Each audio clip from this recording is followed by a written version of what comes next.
کے سامنے شاید کوئی یہ آ کر کہہ دے کہ ہم حضور علیہ السلام کی، میں بعض جگہ حیران ہوتا ہوں. ایک جگہ میں گیا، مجھے کہنے لگا ایک آدمی آپ حضور علیہ السلام کے منکر ہیں، آپ حضور علیہ السلام کو نہیں مانتے. میں نے کہا ظالم آدمی بتا تو صحیح، کوئی دنیا کے اندر ایسا بندہ بھی ہوگا جو حضور کی ذات کا منکر ہو، حضور کے بارے میں یہ کہ اس کو مانتے نہیں. ہمارے اکابر کی ساری زندگیاں حضور کی سیرت بیان کرتے ہوئے گزر گئی، حضور کے فضائل بیان کرتے ہوئے گزر گئے، حضور کے مناقب بیان کرتے ہوئے گزر گئے. اور حضور علیہ السلام کی سیرت کو بنا کوئی کیا بیان کرے. حضور علیہ السلام کی سیرت بھی اعلیٰ، حضور علیہ السلام کی صورت بھی اعلیٰ، حضور علیہ السلام کی نبوت بھی اعلیٰ، حضور علیہ السلام کی سیادت بھی اعلیٰ، حضور علیہ السلام کی قیادت بھی اعلیٰ، حضور علیہ السلام کی امامت بھی اعلیٰ، حضور علیہ السلام کی ولایت بھی اعلیٰ، حضور علیہ السلام کا خاندان بھی اعلیٰ، قرآن بھی اعلیٰ، آن بھی اعلیٰ، شان بھی اعلیٰ، فال بھی اعلیٰ. حضور علیہ السلام کے صحابہ بھی اعلیٰ، ابو بکر بھی سب سے اعلیٰ،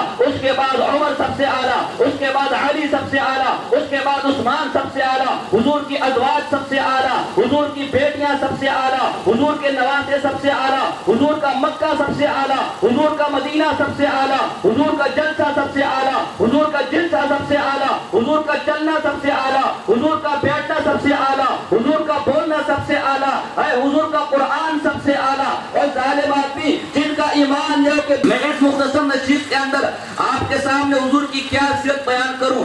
قرآن اٹھاؤ، سارا قرآن حضور کی سیرت کا گواہ ہے، سارا قرآن حضور کی سیرت کو بیان کرنے والا ہے. الحمد سے لے کر والناس تک اگر آپ کو ملے گی حضور کی سیرت ملے گی. اگر آپ ذکر کریں حضور علیہ السلام کے سر مبارک کا، قرآن کہتے ہیں محلقین رؤوسکم، اگر آپ بات کریں حضور علیہ السلام کی آنکھوں کا، قرآن کہتے ہیں لا تمدن عینیک، اگر آپ بات کریں حضور علیہ السلام کی نور کا، ما زاغ البصر وما طغى، اگر آپ بات کریں حضور علیہ السلام کے چہرے کا، قرآن کہتے ہیں قد نرى تقلب وجهك في السماء، اگر آپ بات کریں حضور علیہ السلام کی پیشانی مبارک کا، قرآن کہتے ہیں والضحى، اگر آپ بات کریں حضور علیہ السلام کی کالی زلفوں کا، اللہ فرماتے ہیں واللیل اذا سجى، اگر آپ بات کریں حضور علیہ السلام کے سینے بے کینے کا، قرآن بیان کرتے ہیں الم نشرح لك صدرك، اگر آپ بات کریں حضور علیہ السلام کی کمر مبارک کا، قرآن کہتا ہے انقض ظهرك، اگر آپ بات کریں حضور علیہ السلام کے ہاتھوں کا وما رمیت اذ ولکن اللہ رمی، اگر آپ بات کریں حضور علیہ السلام کی آواز کا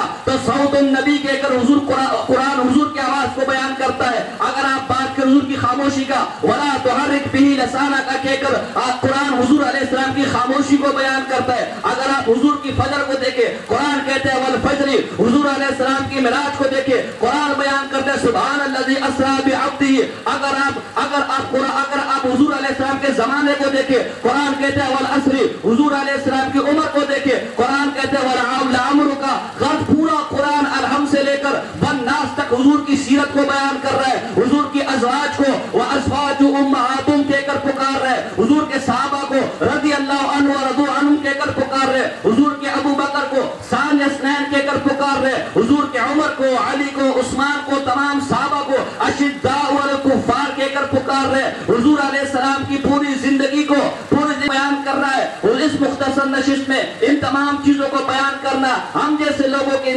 بس میں نہیں ہے. مختصر اتنا، یا صاحب الجمال و سید البشر من وجهك المنیر لقد نور القمر لا